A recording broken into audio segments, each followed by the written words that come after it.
2011 में 6 सीट थी, 2017 में 6 सीट थी, जब 2022 में नोटिफिकेशन आया जब 7 सीट थी और 23 में आगे 3 कर दी। भारतीय जनता पार्टी संविधान विरोधी सरकार है, इसका जीता जागता सबूत आप यहाँ देख लीजिए। भाई हमारी 11 में 6 थी, 17 में 6 थी, आपने 22 में 7 दिखा दी और 23 में 3 दिखा दी और जनसंख्या 1,21,000 से पास कम कर दी। भाई कोई अकाल नहीं आया, कोई महंगाई नहीं आई, कोई ऐसा गायब कहाँ कर दी हमारी, यदि सरकार ने की है।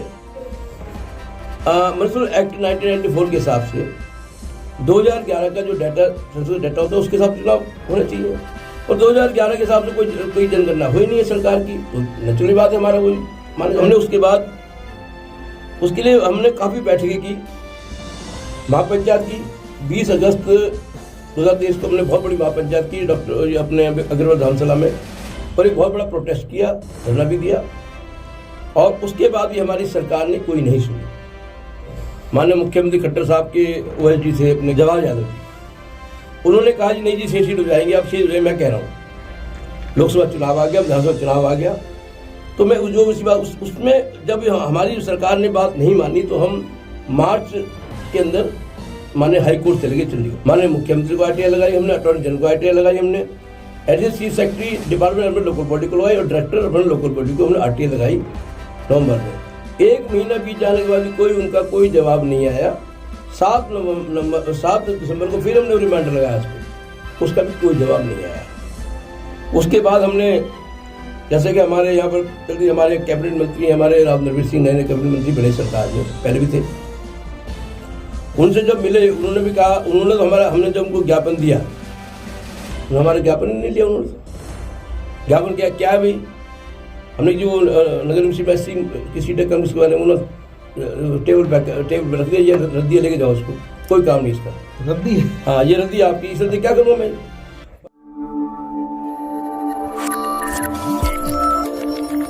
नमस्कार, आप देख रहे हैं तहलका हरियाणा। तहलका हरियाणा के स्टूडियो में आपका स्वागत है। आज हम बहुत ही ज्वलंत मुद्दे पर बात करने के लिए एकत्रित हुए। नगर निगम के चुनाव 2011 में होने शुरू हुए। सबसे पहले 2011 में जब चुनाव हुए तो 35 सीटें नगर निगम की थी और उसमें से SC के लिए रिजर्व सीटें 6 थी। और उसके बाद जब 2017 में चुनाव हुए तो भी 35 सीटें थी नगर निगम की और 6 सीटें रिजर्व थी।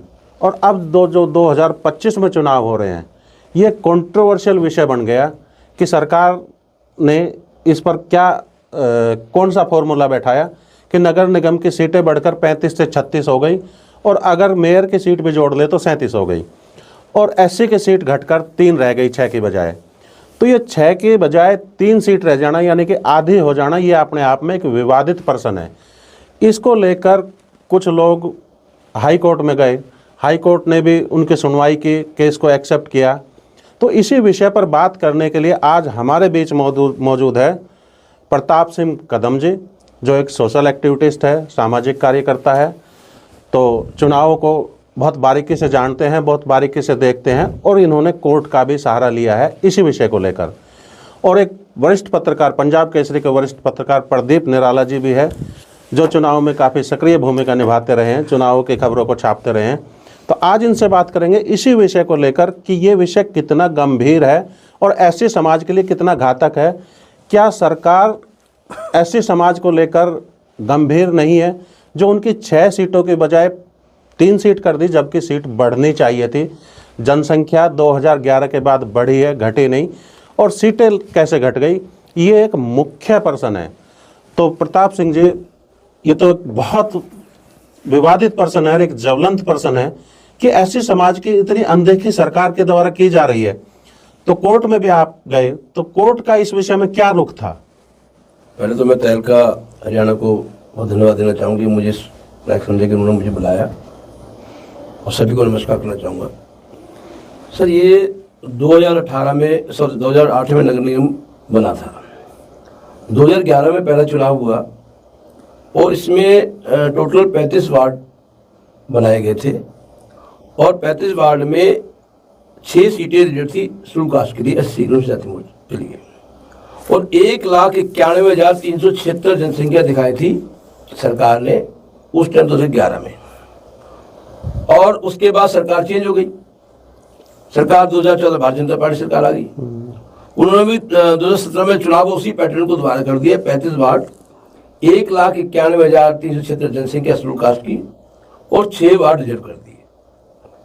और उसके बाद 2 साल हो गए अभी चुनाव को गए हुए भी। अभी भी सरकार ने क्या काम करा, उस 35 वार्ड के जो वार्ड में उसको कैंसिल करके 15 जुलाई 2022 को एक नोटिफिकेशन निकाला, अधिसूचना जारी की उसमें कि भी अब 35 से 40 वार्ड नए प्रपोज किए उन्होंने। 40 नए वार्ड प्रपोज किए, 2,95,135 जनसंख्या दिखाई उसमें और 7 सीटें रिजर्व दिखा दी। सरकार भी किसकी थी, पहले भी सरकार 14 में इनकी आई, 2022 में सरकार इनकी थी। 2,95,135 जनसंख्या दिखाई, इस लोग 7 सीटें रिजर्व दिखाई, 40 नए वार्ड प्रपोज किए। सरकार ने उस वार्ड को कैंसिल कर दिया।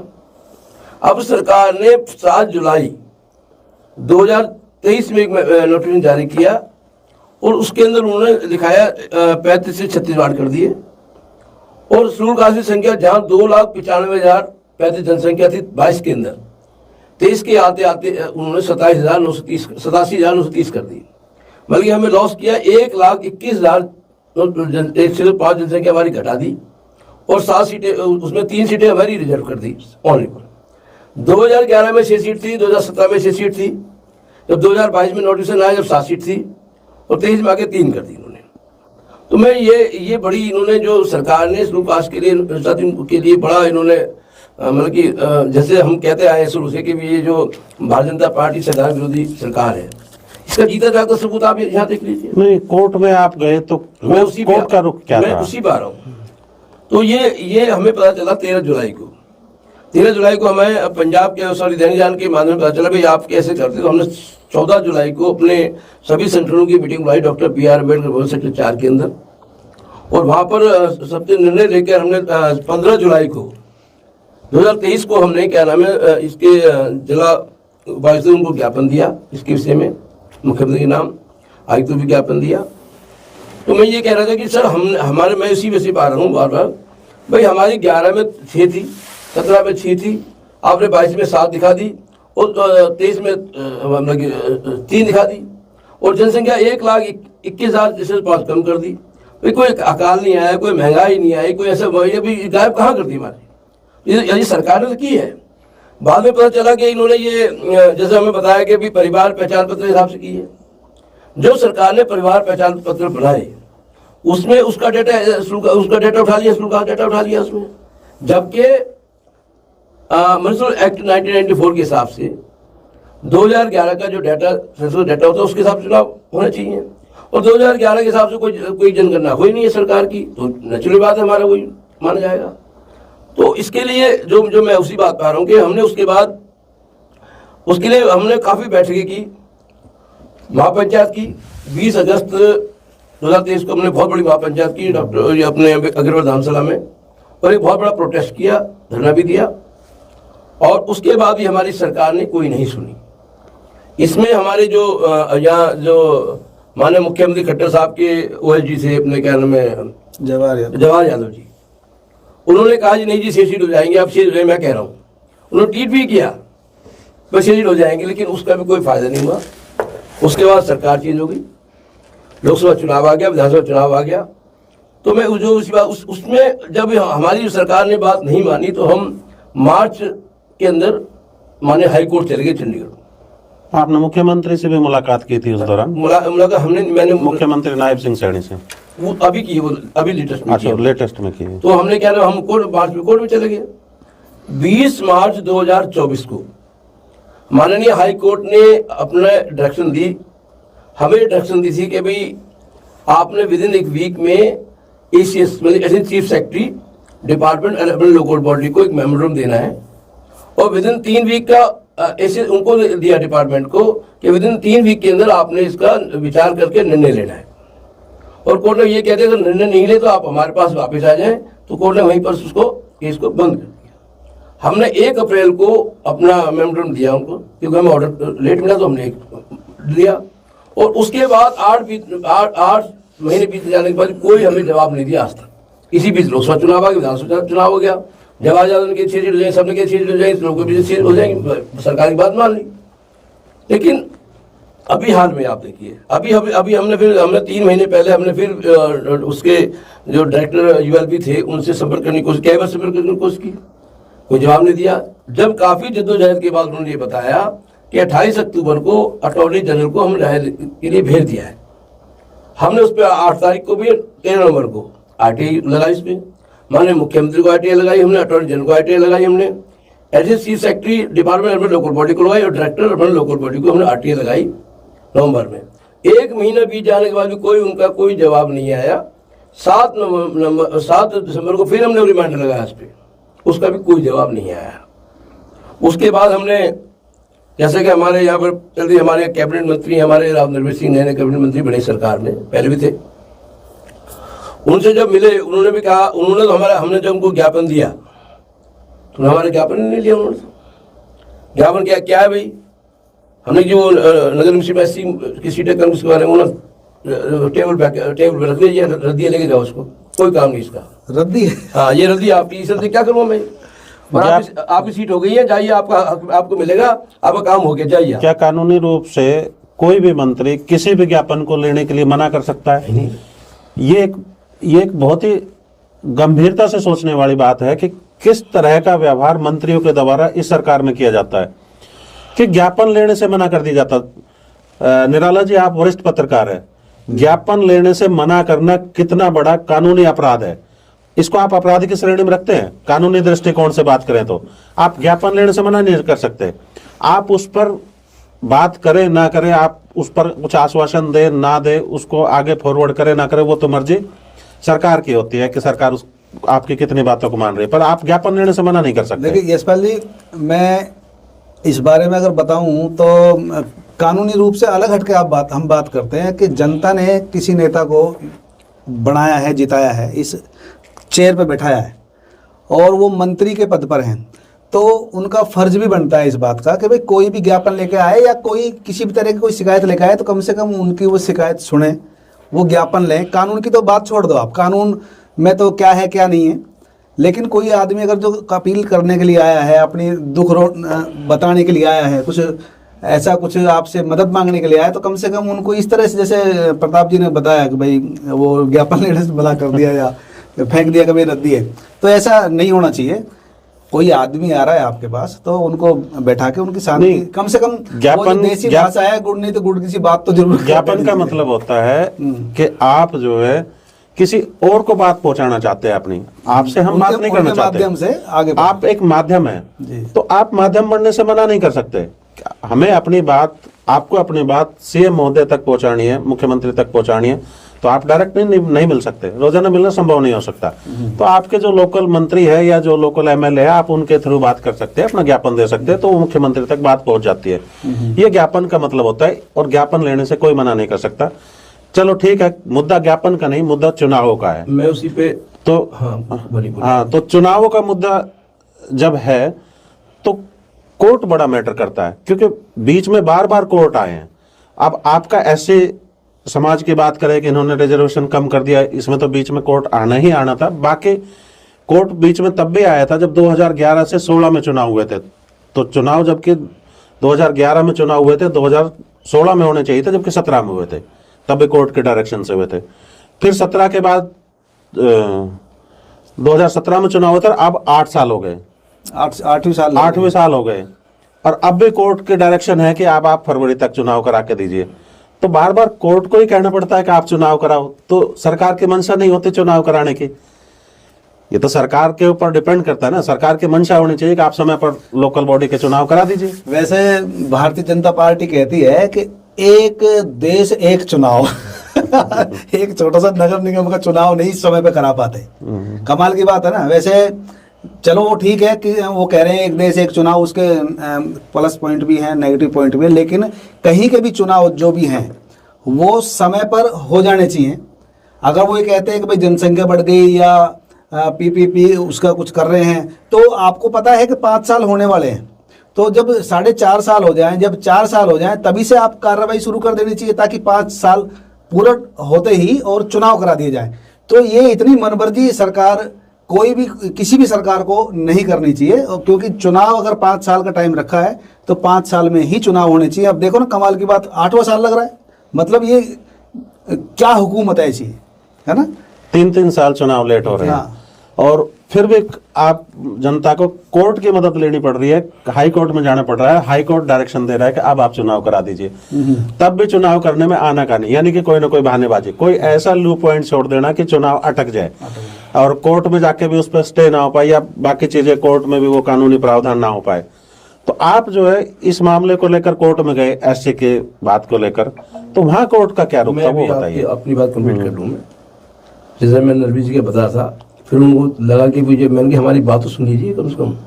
बाद में उन्होंने हाँ जी फोटो खिंचवा लो, बस इतना किया, फोटो खिंचवा लो, फोटो चलो कोई बात नहीं, जब हमने चलो कोई बात नहीं, लेकिन उन्होंने हमारे ज्ञापन को नहीं दिया, उन्होंने हमें वापस लेकर आना पड़ा। बड़ी शर्म की बात है कि हमारा कैबिनेट मंत्री है इस दक्षिणी हरियाणा का, और हम क्योंकि बादशाहपुर विधानसभा नगर निगम का पार्ट है, गुड़गांव और बादशाहपुर पूरा मिलकर नगर निगम बन रहा है।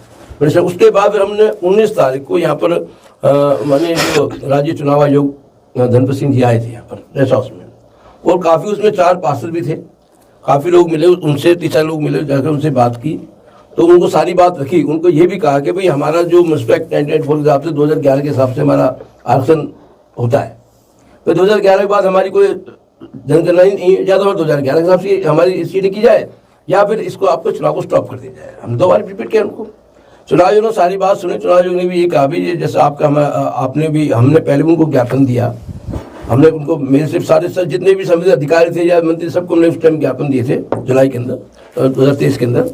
और 27 अक्टूबर को यहाँ वाल्मीकि जयंती पे खुद चुनाव आयोग यहाँ गुड़गांव आए हुए थे, वाल्मीकि जयंती पे नई बस्ती के अंदर, और हमने उनको खुद ज्ञापन दिया। मेयर साहब भी थे, उन्होंने उनके भी सिग्नेचर पे थे, उनको ज्ञापन दिया।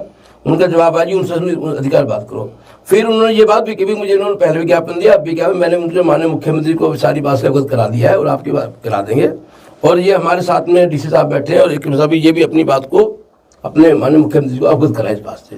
उन्होंने कहा कि भी सारे सभी क्षेत्रों में 20% का आरक्षण मिलता है, क्योंकि हमारे जो हरियाणा में जो संवैधानिक अधिकार है आरक्षण का वो 20% का होता है, बैकवर्ड क्लास के लिए 27% होता है। कमाल की बात देखो, ये हमारी नहीं करा नुकसान उन्होंने, बैकवर्ड क्लास को भी 27%, उनको 8.5% थे, हमें 8.5, उनकी 3 सीट कर दी, हमारी 3 सीट कर दी। टोटल अगर करें तो 18.5% उनका नुकसान हुआ है आरक्षण का, किनका, बैकवर्ड क्लास का, और इसका हमारा % हुआ है, टोटल 30% का लॉस हुआ दोनों को। तो सरकार ये मानती है कि एससी की जनसंख्या तो कम हो ही गई है, हाँ। साथ में बीसी की जनसंख्या भी कम हो गई, तो जनसंख्या फिर बढ़ी किसकी? उसके बाद हम जनसंख्या आप कहते हो कि आपकी जनसंख्या 3 करोड़ कितना बताई उन्होंने? हमारी जनसंख्या जो बताई इसमें 2 लाख अभी जो दिखाई है 27,900 दिखाई है। आप ऐसे की जनसंख्या जो अब दिखाई है 2011 में 1,91,376 है, और 13 साल बाद हमारी 27,930 हो गई, जनसंख्या घट गई। मतलब ये सरकार ने कहा, और बीसी की जनसंख्या भी घट गई। कोरोना आया था ना इस बीच में, हाँ। तो शायद वो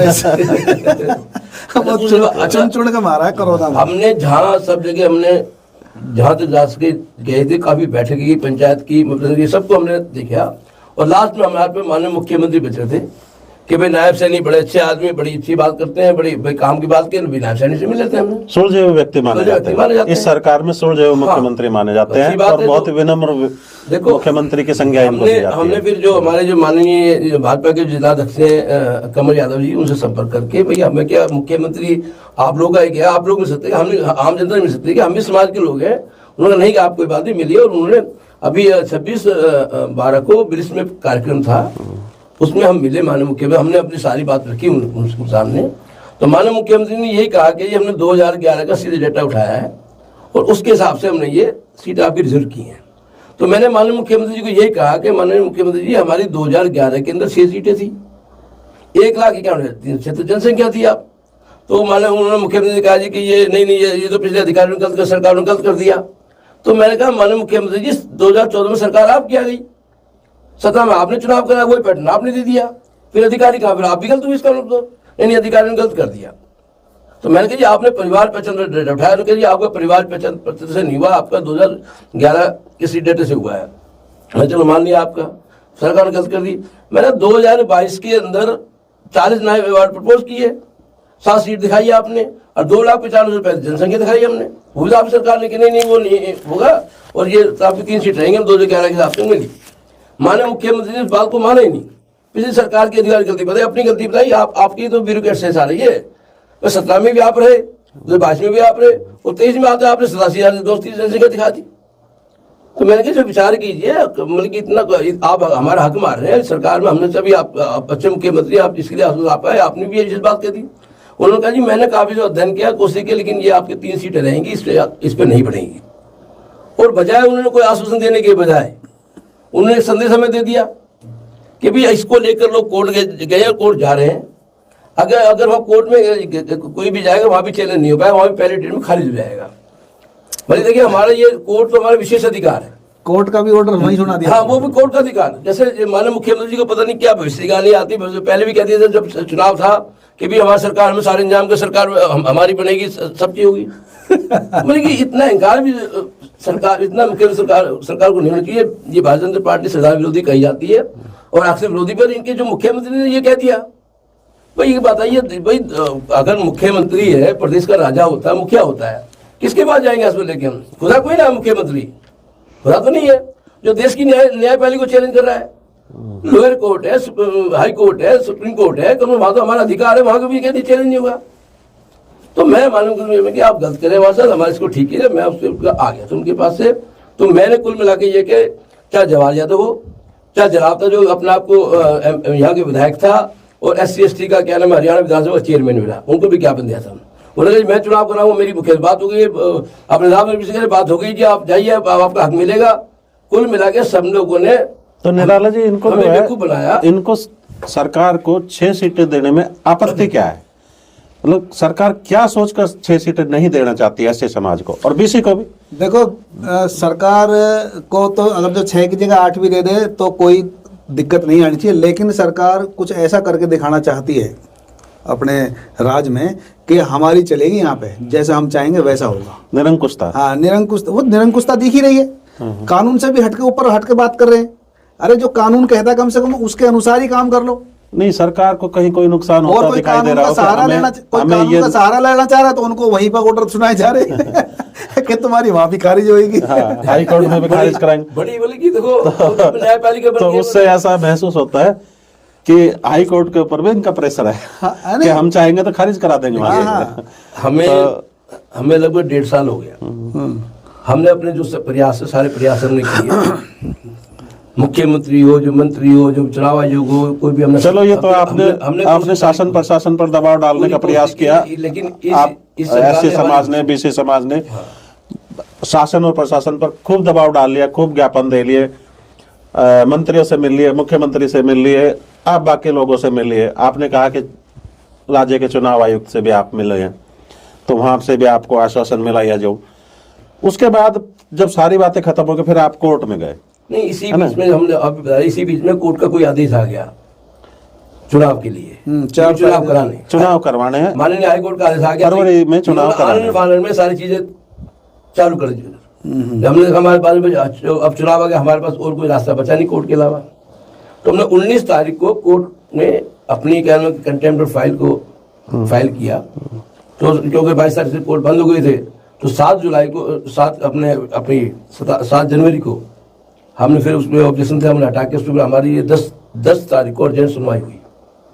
और जब अर्जेंट सुनवाई, हमारे जो लॉयर है, हमारे एडवोकेट रिटायर्ड सेशन जज है राम सिंह चौधरी जी, उन्होंने उसको पहले भी उन्होंने डाला, अब भी उन्होंने कंटेम्प्ट फाइल किया था। तो उन्होंने जब कोर्ट में हुए तो उन्होंने कहा सरकार के भाई ये चुनाव आने वाले और हमारा आपने जो हमें डायरेक्शन दी, इन्होंने हमारी बात नहीं मानी और उस बात को 7-8 महीने हो गए। इन्होंने उस पर कोई भी अब तक कोई टिप्पणी, कोई भी इस पर निर्णय नहीं लिया है, कृपया इस पर चुनाव पर स्टे किया जाए। तो जो अटॉर्नी जनरल के जो थे वहाँ पर उन्होंने कहा जी ऐसा ही हमें इसके लिए वक्त, उन्होंने पूछा भी क्या है, उन्होंने कि हमें वक्त दिया जाए। तो हमारे माननीय जो एडवोकेट साहब थे उन्होंने ये कहा कि जी ये तो कभी भी घोषणा होती चुनाव की, तो फिर क्या फायदा, फिर चुनाव निकल जाएंगे। तो उन्होंने ये कहा अटॉर्नी जनरल कि अभी चुनाव नहीं हो रहे, इसलिए हमें कुछ वक्त दी जाए। तो 3 फरवरी को हमें डेट मिली इसकी। कंटेम्प्ट ऑफ कोर्ट का हमें नोटिस एसीएस को चला गया है और माननीय हाई कोर्ट ने ये भी कहा है, साहब ने ये भी कहा है कि भी इस बार जो है कोई अधिकारी आना चाहिए आए कोई अधिकार थोड़ी अधिकारी आना चाहिए, ऐसे नहीं आए कोई भी बात। तो 23 जुलाई पे हमारा ये अटॉर्नी जनरल के साथ साथ अधिकारी स्वयं पेश हो, हाँ जी सिर्फ, तो जिस पर चुनाव कराने की जिम्मेदारी हाँ हो, जी, हाँ जी। तो एसीएस लेवल के अधिकारी या उससे हाँ, नीचे ऊपर के अधिकारी पेश होने ये चाहिए। अभी हमारे पास जो अभी ये है। दूसरी बात तो कंटेम्प्ट का नोटिस चला गया, तो नोटिस जाने के बाद तो आप लोगों से संपर्क किया होगा सरकार के नुमाइंदों ने? अभी हमारे पास कोई किसी प्रकार का कोई संपर्क नहीं हुआ है, ना किसी का फोन, कोई मेल, कुछ भी हमारे पास नहीं आई है। तो अभी आप क्या क्या आस लगा रहे हैं कि चुनाव पर स्टे होगी या आपको 6 सीटें मिल जाएगी, 7 सीटें मिल जाएगी? अभी मैं बताऊं, अभी तक तो हम सोचते कि गुड़गांव नगर निगम में ऐसा हुआ है, 1.5 साल से हमारी लड़ाई चल रही है, लेकिन हमने देखा जितनी भी नगर निगम की जिन्होंने जो अभी बनाई है, क्योंकि ये चाहते हैं कि जैसे इनका वन नेशन वन इलेक्शन की बात है, तो उसके हिसाब से ये चाहते हैं नगर निगम का चुनाव एक बार ही कराते हैं। भाई किसी का कार्यकाल 1 साल पहले खत्म हो गया, 2 साल में खत्म हुआ, लेकिन ये जानबूझ के डिले करें। अगर सरकार की नियत होती ना तो चुनाव तो ये समय सही में कराते चुनाव। सरकार की नियत नहीं, सरकार की नियत हो या नहीं हो, अगर वन नेशन वन इलेक्शन की बात करें तो हमने एक बार पहले भी चर्चा की थी कि 2034 से पहले चुनाव वन नेशन वन इलेक्शन के तहत हो नहीं सकते हैं कानूनी रूप से, तो क्योंकि कानूनी अड़चने हैं वहाँ पे। वो मैं उसी बात पर तो अगर 2034 तक वो चुनाव टालेंगे तो अभी लगाओ 2025 से पहले 3 साल लेट है, और अभी जो है उस काम को 9 साल और लेट होना पड़ेगा, तो 3 ये और 9 वे 12 साल चुनाव लेट कराना संभव नहीं है।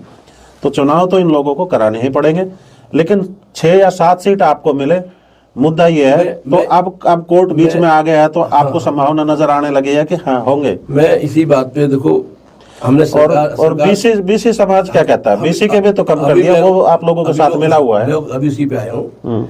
इन्होंने क्या खाली गुड़गांव, हम तो गुड़गांव नगर निगम ऐसा हुआ हमारे साथ, अनुसूचित बीसी के साथ ऐसा हुआ है, लेकिन पूरे जितने हरियाणा में नगर निगम बने हैं सब में इन्होंने 80 सीटें कम करी है, बैकवर्ड क्लास की सीटें कम करी है।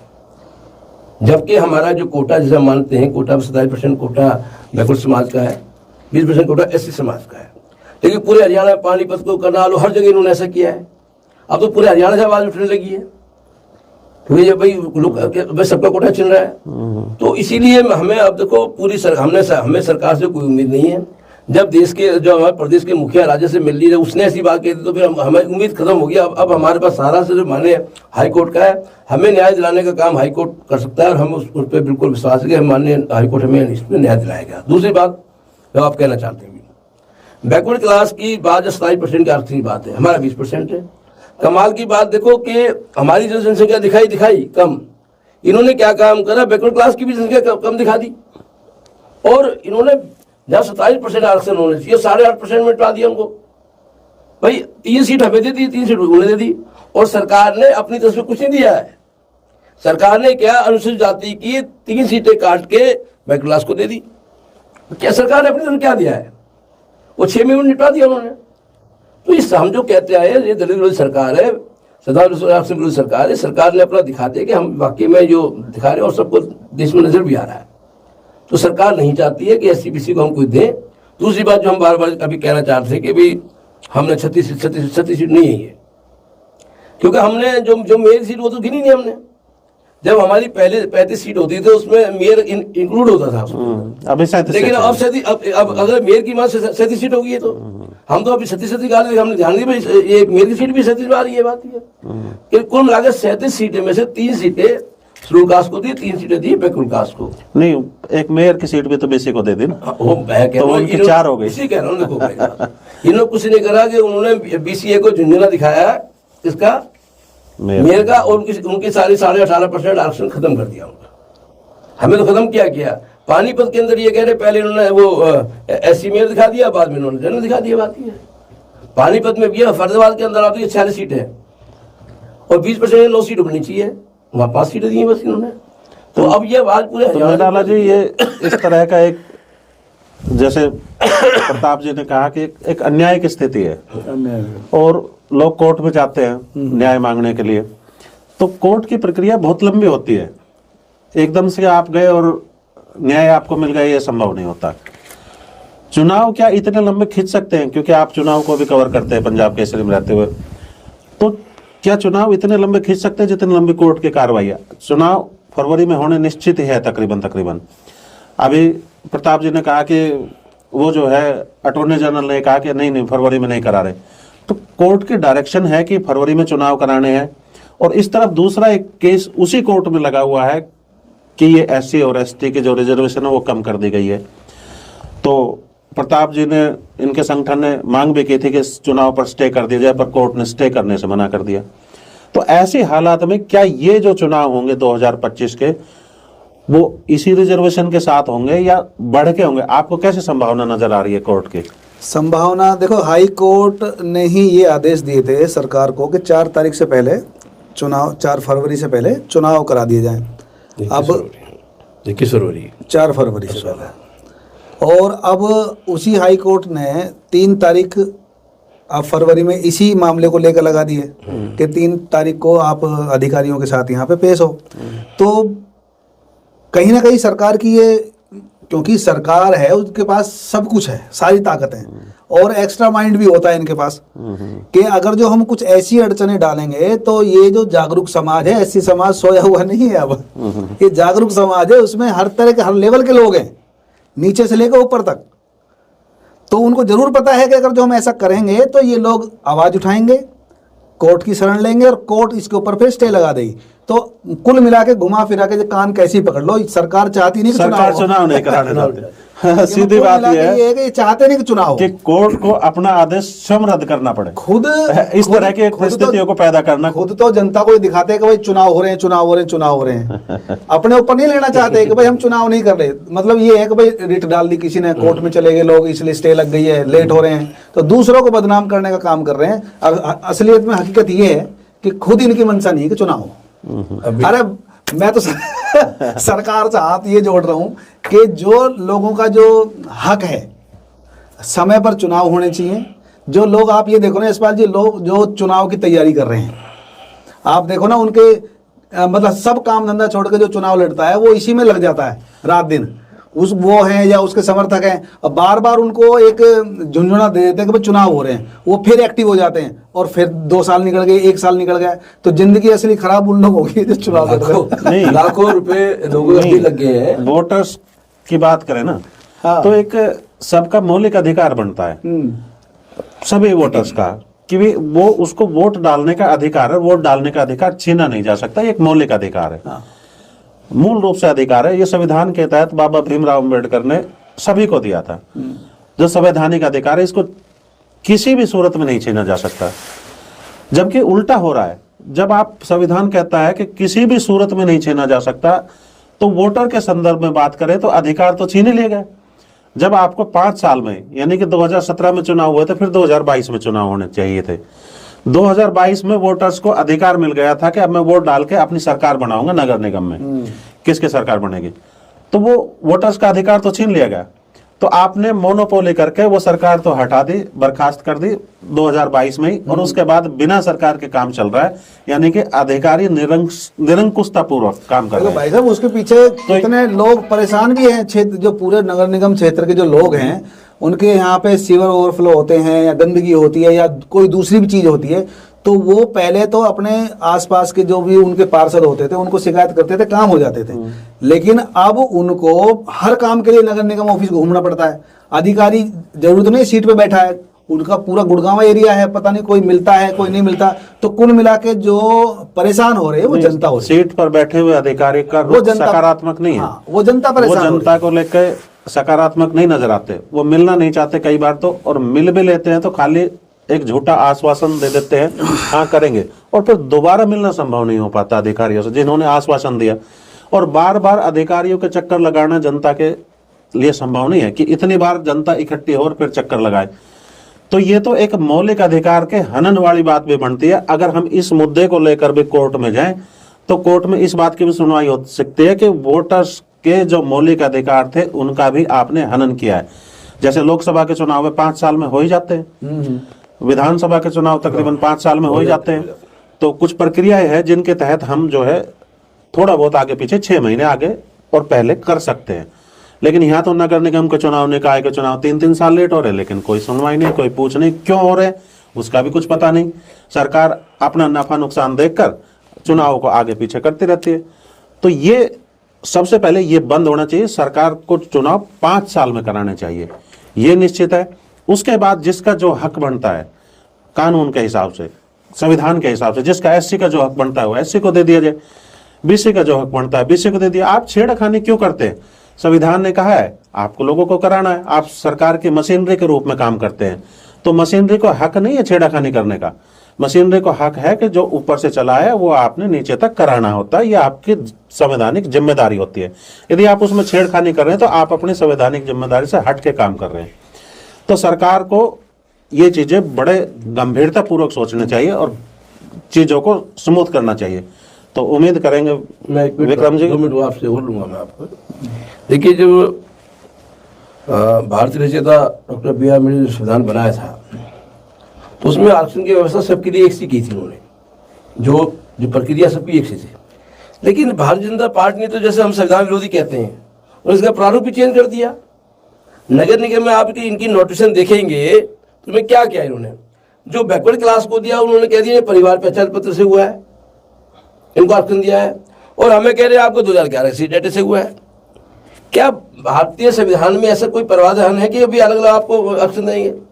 भाई भारतीय संविधान में व्यवस्था है कि कोई भी 2 समुदाय में बीसी है एससी है, उनको कहते हैं भी आपको दे कि भी उसके परिवार पहचान पत्र के हिसाब से, और हमें दे रहे 2011 के उसके हिसाब से। डबल स्टैंडर्ड, ये डबल कानून बना दिए, 2 कानून बना दिए। क्या सरकार ये मतलब की सरकार में जो ब्यूरोक्रेट बैठे हैं या ये जो नेता बैठे हैं इनको इसका संविधान की जानकारी नहीं है? बिल्कुल ही है, इन्होंने संविधान पढ़ा ही नहीं है। और जैसे हम कहते हैं 2 अप्रैल 2018 के अंदर इन्होंने छेड़छाड़ करने की कोशिश की संविधान से, तो पूरे देश में आकार मच गया था। तो अब भी मैं ये अब भी हम आपके माध्यम से कहना चाहते हैं कि डॉक्टर बी आर अम्बेडकर अधिकार मंच इस मामले को उठाता है, हर मंच पे हमारे जितने भी जो सामाजिक संगठन है उसमें शामिल है, तो उसका एक ज्वाइंट ये संगठन हमारा, और उसके माध्यम से हमने ये भी चेताया सरकार को, अगर सरकार ने हमारी बात नहीं मानी तो सरकार के मेयर सहित जितने वार्डों पे क्या नाम है इनके चुनाव सब अधिकारियों की टीम बना के उनको हराने का काम करेंगे हम। सरकार सुन ले, सरकार ये हमारे से जो इन्होंने भेदभाव के जो जैसे करता है, ये भी सरकार अब तो 70 साल से 20 साल हो गए आजाद हुए देश में, तो पहले गाँव में होता है, ये तो सरेआम करे हमारे साथ। इजाजत हो तो मैं एक सवाल पूछ लूं, छोटा सा एक सवाल छोटा सा पूछ लूं। समय की बहुत कमी है, आप 2 मिनट में जल्दी कीजिए। मैं ये कह रहा हूँ प्रताप जी, वैसे तो मुझे हक नहीं है, आप यशपाल जी पूछते हैं। भारतीय जनता पार्टी सारे काम को कर रही है, सरकार उनकी है, तो जो एससी वर्ग के लोग जो भारतीय जनता पार्टी के अंदर बैठे हैं, थोड़ा सा जल्दी जवाब देना इसका। उनका क्या रुख होता है? क्या उनको नहीं चाहिए कि वो सरकार के खिलाफ बोले या सरकार के पास अपनी आवाज उठाएं, बुलंद करें आवाज को, या वो बैठ के वो अपने पदों के ऊपर खुश हैं, मड़ाई मार रहे हैं वहां पे? देखिए, या उनको छोड़ देना चाहिए भारतीय जनता पार्टी? बिल्कुल आपकी बात ठीक है। हमारे 8 पार्षद है, हाँ, 6000 से 2 जनरल पार्षद है, और लगभग सारे भारतीय जनता पार्टी के टैक्स हैं। हाँ। सबको लगता है कि मेरी सीट आ जाए, बस सबका अपना हुआ है, लेकिन स्वार्थ है उनका। मैं ये कह रहा हूँ कि भारतीय जनता पार्टी अनुसूचित जाति मोर्चे ने पहली बार कोशिश की सरकार को ज्ञापन देने की। कमाल की बात है, सरकार के खुद संगठन का मोर्चा मतलब कि उनको ज्ञापन दे रहा है, उनके मंत्री ज्ञापन दे रहे, फिर भी उनकी नहीं सुनी जा रही। खुद जो हरियाणा विधानसभा का चेयरमैन रहे अपने जराता जी, उन्होंने चुनाव आयोग से कहा भी इसको लेटर मिलने के भी इसको किया जाए। बल्कि जब उन लोगों की उन्हीं की सरकार नहीं मान रही है तो वो क्यों पड़े हैं? ये बड़े शर्म की बात है, बड़े शर्म की बात है। जो भारतीय जनता पार्टी में 80 मूर्तियां बैठे, इनको शर्म आनी चाहिए इस बात के लिए। हमारा आसन खत्म हो जाए, हमारा कुछ है, आपको कौन पूछ रहा है आपके लिए? फिर काहे का मोर्चा रहेगा आपको? चलो, समय का अभाव है तो बातचीत ज्यादा लंबी नहीं कह सकते। आप जो है अंतिम प्रक्रिया दीजिए निराला जी, सिर्फ 1 मिनट में। जी, बस मैं तो यही चाहूंगा कि जो कानून के अनुसार जो सरकार को कदम उठाने चाहिए और कोशिश करनी चाहिए कि जिसका हक बनता है उनको देना चाहिए, और जितना जल्दी हो सकता है, क्योंकि ऑलरेडी चुनाव बहुत ज़्यादा लेट भी हो चुके हैं। और कोशिश करें कि ऐसी कोई नए कानून नियम ना निकालें कि कोई उनके खिलाफ कोर्ट में जाए और वो चुनाव फिर लेट होता चला जाए। तो अपने सरल तरीके से चुनाव कराने के रास्ते खोलते हुए अपने जिनका जो हक है वो देते हुए और अपने चुनाव जल्दी करा देना चाहिए। अंतिम बात और सरल बात यह है कि चुनाव समय पर हो और चुनाव में जिसका जो हक बनता है वो हक उसको दे दिया जाए। तो उम्मीद करेंगे ये बात हमारी आज सरकार तक पहुंचेगी और सबको सबका हक मिल